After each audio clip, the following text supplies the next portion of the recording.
Today we are very fortunate to have with us Sister Mary Lee Hill. She is a member of the Daughters of St. Paul since 1964. Sister Mary has enjoyed communicating the faith through a variety of apostolic assignments. Her skills as a storyteller were honed as director of audiovisual productions when Pauline Books and Media first produced animated features in the early 1980s. An editor and author for many years, Sister Mary Lee has written over a dozen books, including the best-selling Basic Catechism and her latest book, Complaints of the Saints. I like that name. If you've ever read the Lives of the Saints, you will know they complained a lot. So Sister Mary can be found on Twitter and Instagram as @CrabbyMystic. You have a great sense of humor, Sister. It is wonderful to have you with us today. We look forward to your sharing the faith with us, and thank you for being with us. No further ado, Sister.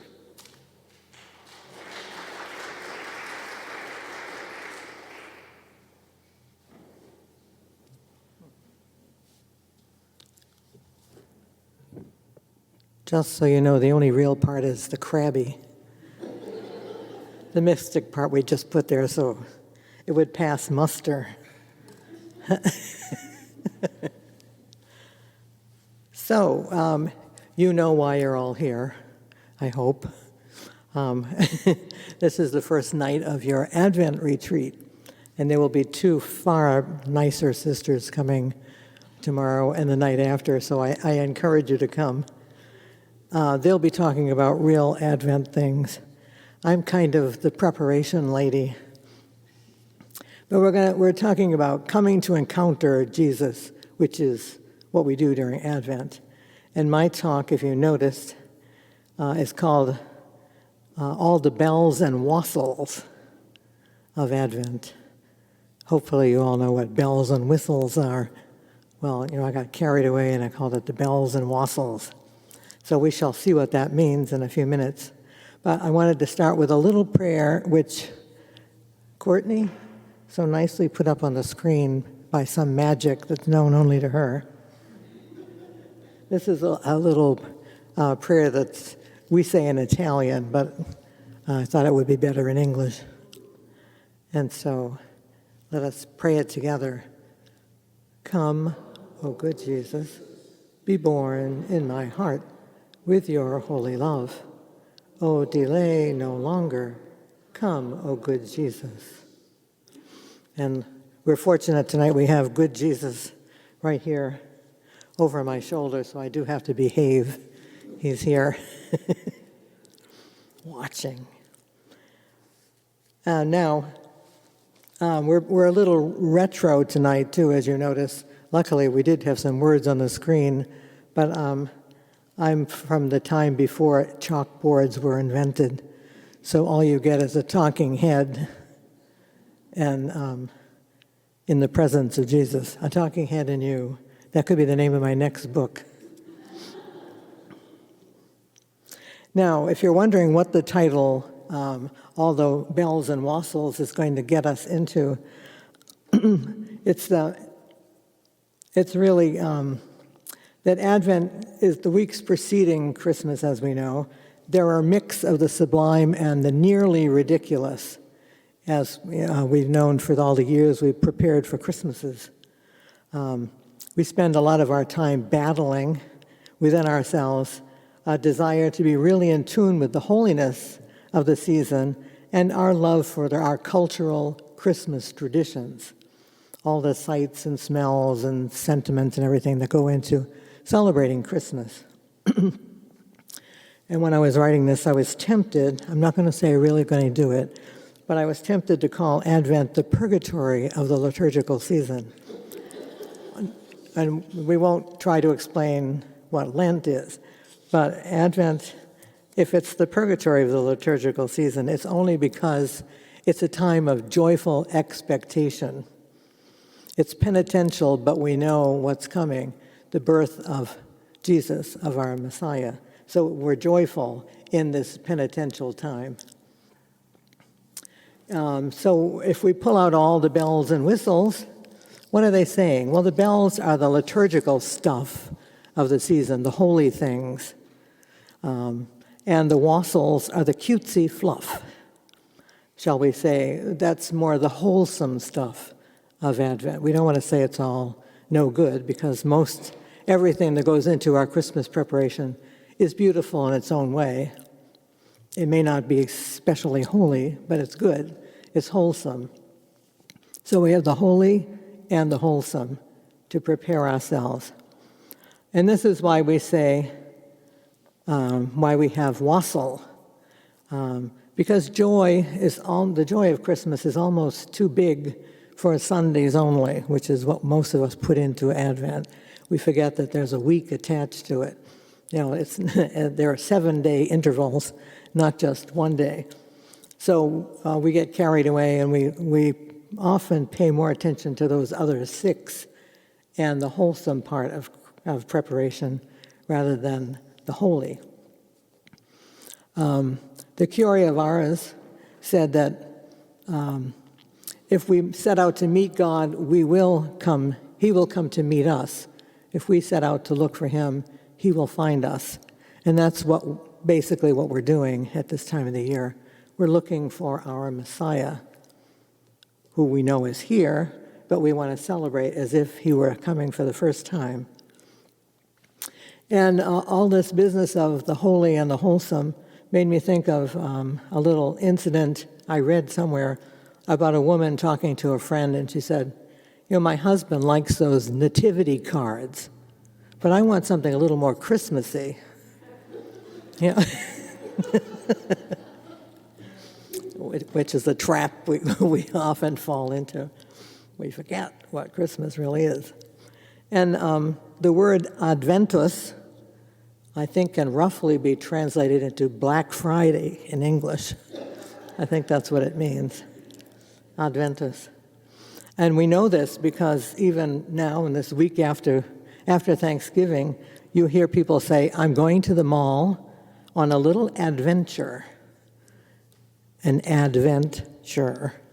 They're going looking for Advent at the mall, but they're going by way of Black Friday sales, which you wouldn't catch me at if it was the only day left to buy anything.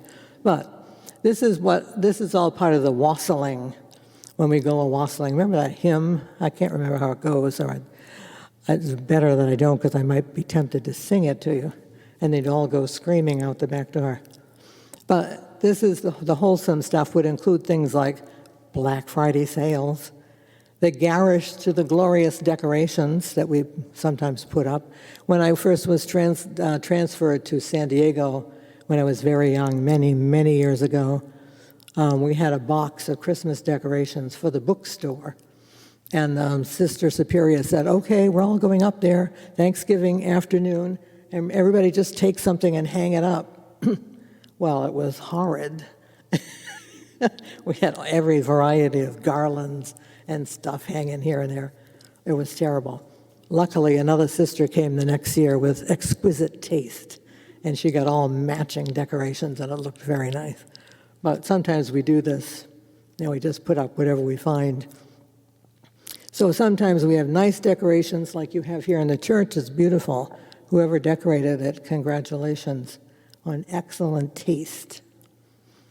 Then we have early Christmas parties. We have giant blow-up figures on our front lawns, if we have front lawns. We go shopping. We go to Christmas entertainments. We write out cards or texts. We fight over who's real, Santa or St. Nick. Then we're cooking and wrapping and making fruitcakes for people to hold their doors open during the year. We're decorating Christmas trees, doing calendars, and all that kind of thing. Some of those could be religious in nature, like an Advent calendar is a religious item, until you open the little flaps and find cute little things like oranges and apples or bunnies and no words inside. And they're really not an Advent calendar. Okay, so now the holy department, the bells department.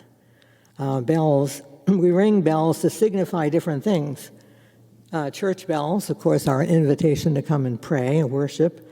And the consecration, if you have the bells, some parishes do, some don't, but it's an alert that Jesus is now really present.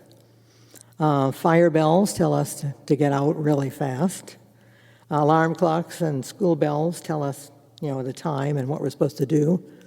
All those kind of things are bells. Sometimes our alarm clocks or our watches our phones have bells on them.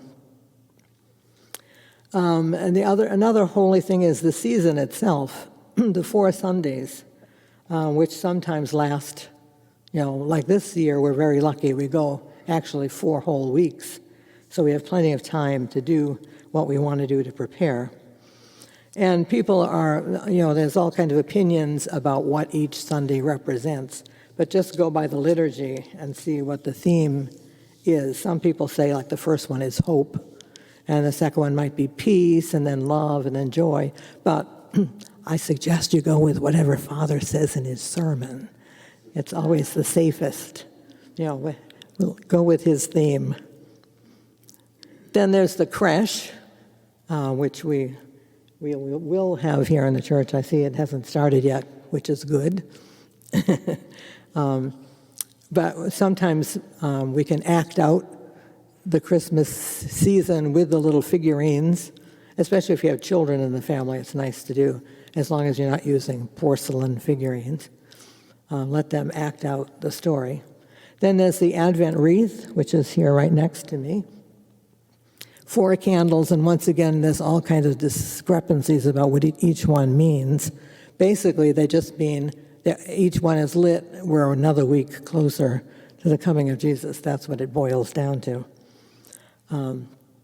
But we have 3 purple ones and a pink one. And one time, somebody asked the classroom if they knew why there was only one pink one. Why 3 purple and only 1 pink? And someone said, I know. Okay, what? Because God was hoping it would be a girl. But of course, we're happy it was a boy, because that was the plan all along. Oh, but that's little kids for you. Okay, we also have a Christmas Novena, which you may or may not be familiar with, where we go through all what's called the O antiphons, and that's like a praise of all the titles of the Messiah who is coming. There's the Jesse tree, which is hanging symbols of the journey of salvation history on a little tree. There's Advent calendars, which we talked about already. There are candles, scented or non-scented. You can get just about anything in a candle scent. And some of them are more appropriate for Christmas. But they're sort of like having them around is like those ladies in the gospel story, the prudent and the imprudent women with their lamps. We do want to have enough light around for the season to show our expectation of the Lord. And then we have the saints of the season. There's a whole bunch of them during December, starting tomorrow with St. Andrew. And I remember that because I have the liturgy tomorrow. I have to make sure I prepare it when we go home. And it goes through many different saints, and including 2 big feasts of Our Lady, the Immaculate Conception and Our Lady of Guadalupe. So we have lots of beautiful feasts to celebrate during this time. So if we look a little bit more at individual things like the Advent Wreath, which I see is very well done here. And some people like to put them in their home, especially at the dinner table. You just light them up at dinner or if you pray together. But you shake out the garland and you wrap it around the little frame, open the box of candles, make sure they're all facing the right way, and they're not broken, and you stick them in. And if you forgot them, you have to come to our book center and buy another box. And then you'll find them at the last week of Advent under a bed someplace. Anyway, so then we have all of those. things. And this is something that we adopted from the pagans way back somewhere in Germany, which seems to be the mother house of all Christmas celebrations. Everything that I read about came from Germany originally, but it was pagan. And the church likes to adopt those things. Like the Advent wreath was a sun worship item. They had these circles, endless life circles, with a light on it in honor of the sun god whose name I forget. But the missionaries took all these things after the example of St. Paul, who, when he's in Greece in the Areopagus, found the altar to the unknown God. So he immediately baptized the idea and started preaching to them about the real God. So the church does this. That's where we get all these nice little customs. Somebody wasn't dreaming them up somewhere, but they just figured out how to make them useful to us, which is a good thing, because that's what we have to do with all the stuff in our culture now. Try to figure out how to convert it into something that will help us be better Christians. The tree is the same story. That was St. Boniface chopped down the tree in honor of Thor just before some little kid got sacrificed to Thor. Anyway, so he chopped it down, and he saw a little pine tree behind it, so he told everybody, this is what you have to get, a little pine tree, bring it home, and use it as a symbol of new life, of the coming of the Christ child. So use it as a catechetical tool. And we, now this is the time of year where we go out in the forest and chop down our tree, or we go up in the attic, which is far more difficult, and drag down the tree and put it together, and drag down the decorations and put them on, all the kids' handmade stuff, the family heirlooms, all that stuff, just to make it sparkle and be cheerful and memorable. The Nativity Set, too, we all are more familiar with that. When I was in St. Louis, before I came back here to Boston, we had set up the Nativity in front of the altar. It's a small chapel. It's always on a cardboard box with a nice cloth over it. It's very exotic. And it was too high. If they were real people, they'd never be able to get up to the crib because it'd be like 60 feet from where they're walking around down there. But they were supposed to climb up into the stable to see baby Jesus. So all the figures are going around facing the same way, except for one cow that was just standing there. He wasn't moving, and he had his face looking at himself in a Christmas bulb that was sitting there. He wasn't paying attention to what was going on. He was very happy and gazing at himself. And sometimes this is our problem during Advent, is we get lost in a little sentimentality. So much centers on us, on me and my family. The whole season is a kind of selfie sometimes, or at least photo bombing, one or the other. It's all about me. Perhaps not purposefully, but it ends up that way. We're easily distracted by everything around us, all the happenings. And because we are always in a frenzy, the 4 weeks whiz by and we didn't really get involved as we know we should have. And we promise ourselves, next year I'll do better and I'll try to pay more attention to what actually the season is about. And don't feel bad because it happens in the convent too. I don't know about the rectory, but in the convent, we easily get distracted too by a lot of stuff. We have more opportunity than you to get recollected, but it depends on the individual. So then we have lots of customs, and they're all centered around bringing joy to other people. All the planning of meals and the writing of cards and the taking of pictures and whatever else we do, coffee breaks, listening to music, going to sporting events, etc. These all make up external Advent, and some of them may touch upon the internal Advent. But Advent is really a time to make up for lost time. It's a time for reconciliation in the family and among friends, and especially reconciliation with God, righting our own ship, getting everything back in order again. So we need to spend time, more time praying and rereading the Advent stories. I recommend, if you don't have a missal or you don't have it online, get a missalette or something and read the Gospels and the readings of every day, just to it helps you keep in the spirit. You have something to think about during the day in the middle of all this other stuff. Okay, but don't make all of this your 2021 bucket list. You're not going to get it all done during Advent this year. But choose something that your heart feels comfortable with. And take the things that you are doing anyway and Adventize them. Turn them into something that works for Advent. Make them your adventure, so that whatever you have to do, whatever you are doing, will become your preparation for Advent. It's the same way we become saints. We don't become saints by sitting in a corner and praying and thinking of virtuous stuff. We become saints by living our life well, to honor God and to serve those who are, around us. There's no other way. So try to think of something now that you really want to do in Advent. Don't count on living a Hallmark special. That's not going to happen. And most of us probably wouldn't want to. We want something a little more realistic. But do what your heart prompts you to do and leave the outcome to God. Remembering the struggles of the original Advent and Christmas, that keeps everything in perspective, because something unimaginably beautiful happened, almost magical, something sweet, tender, infinitely important happened in a dire setting, followed by the necessity to flee from danger and take up residence in a foreign land.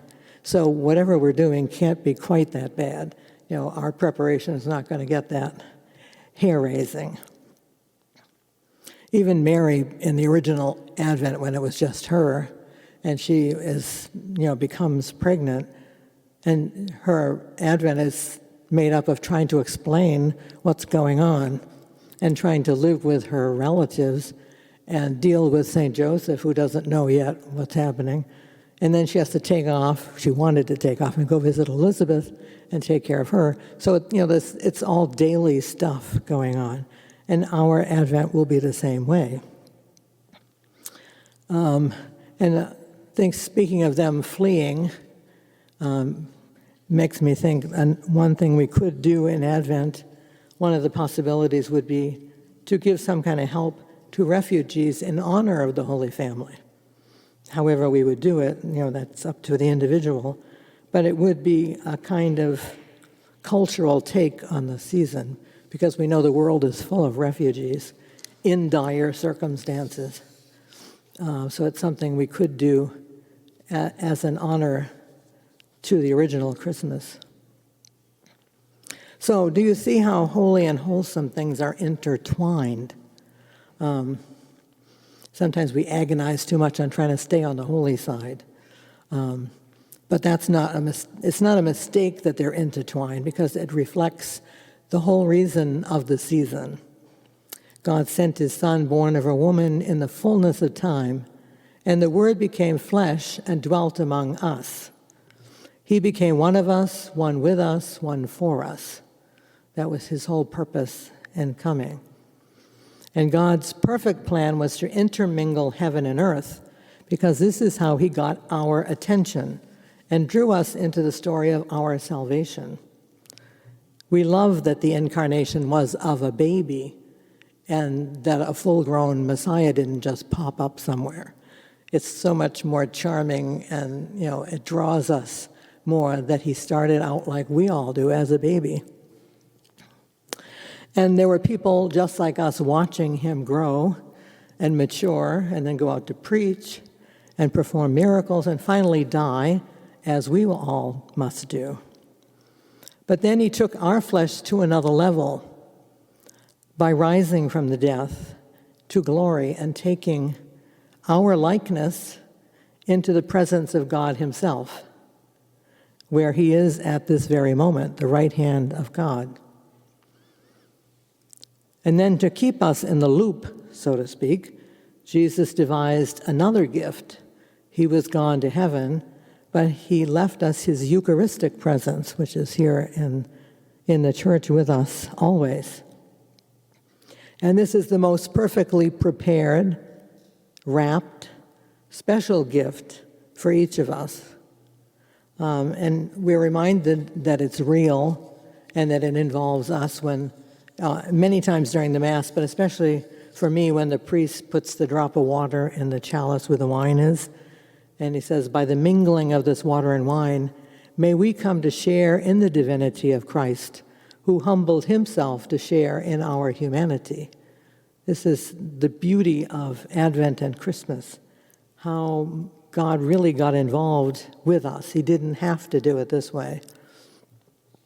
So this Advent, let's make everything we do in preparation for Christmas our prayer. Pray whatever you're doing.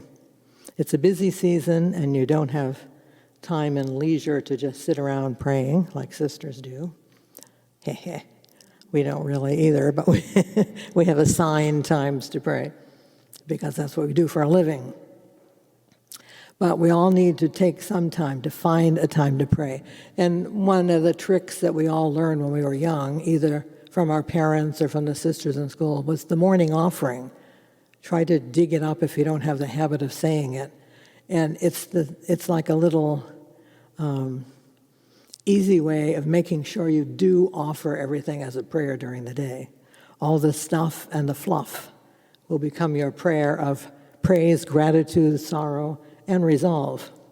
And then sprinkle in, on top of that, a little bit of fasting and almsgiving, those little extra things that go along with prayer. Be on the lookout for the opportunities for things. And this is important because it's the season of giving, and we have no other way of giving to God except to give to others. Nothing we give God will, equal what we give to others in his name. I had a little divergence here, but I don't know how necessary it is, to tell you to go read or watch The Christmas Carol so you can see what happens to those who do what I said you're supposed to do. Ebenezer Scrooge, he'll turn out good if you do it. Or you can read The Gift of the Magi by O. Henry, where we have the lovely young couple who are living in poverty, and he has this watch that he inherits from his father or somebody, and she has gorgeous long hair that all women wish they had, and they need something to give each other for Christmas, but she's got like $1.95 or something in her purse, and he doesn't have much except his wages. So each, unknown to the other one, decide to do a heroic sacrifice for the other one. So he sells his watch, and she sold her hair. In the meantime, she bought him a watch chain, a very nice one, and he bought her a beautiful comb and brush set, which ended up being useless because they'd both given away the thing that it was for. But it's a beautiful, they convey to us that all that we need to know about Advent and preparation for Christmas. It's the love in our sacrifices, the gifts that we give that matter, not the outcome of things. So we need to see how we will travel through Advent's 4 short weeks. Good thing I'm in Massachusetts, I can say shot. Other parts of the country would not have understood that. But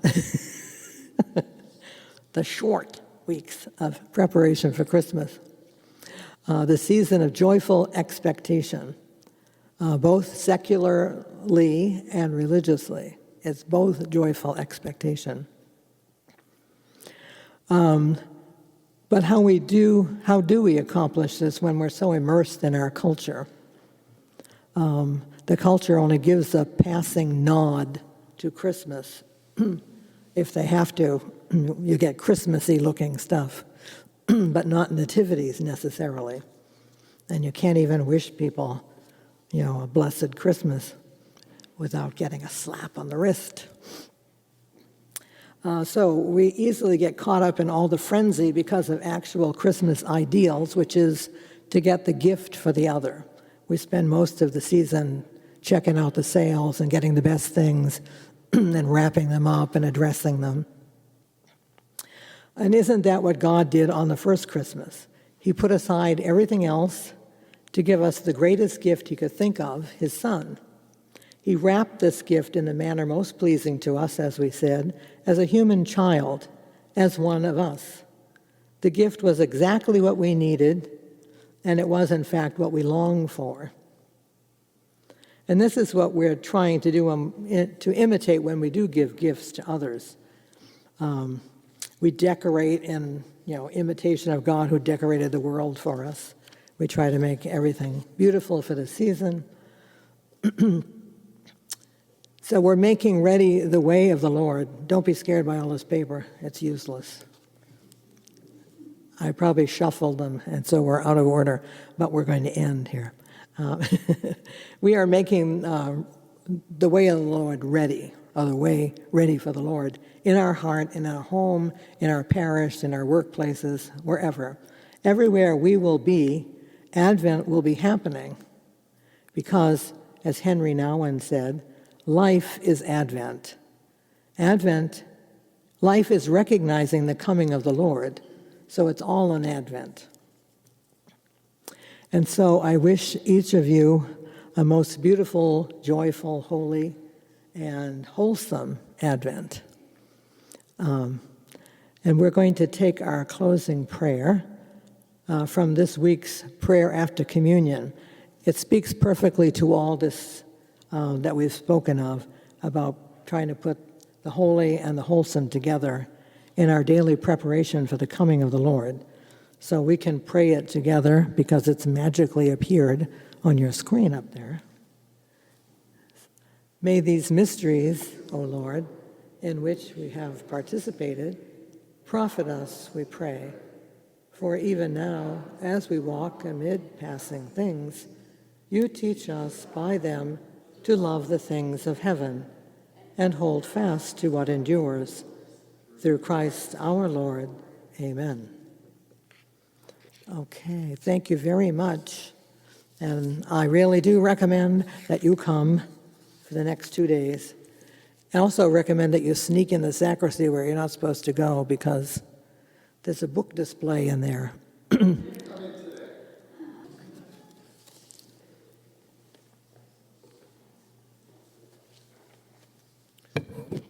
I'd like to thank Sister for being with us today and helping us to remember really one of the things that is most important, not just about Advent, but about our lives, how easily it is to sort of split our life apart. These are things for God, these are things for the world, and Advent is a perfect reminder to us that all things should be for God in some way, and we can do that just by choosing to do that. To make the passing things allow us to truly focus on those things that endure forever. And my hope is that that's sort of what you take away from tonight, or whatever else you take away. You can take away whatever you want. Thank you again, Sister, for being with us. I really do appreciate it. It was a wonderful presentation. Thank you all for being with us tonight. I look forward to seeing you tomorrow night. God bless.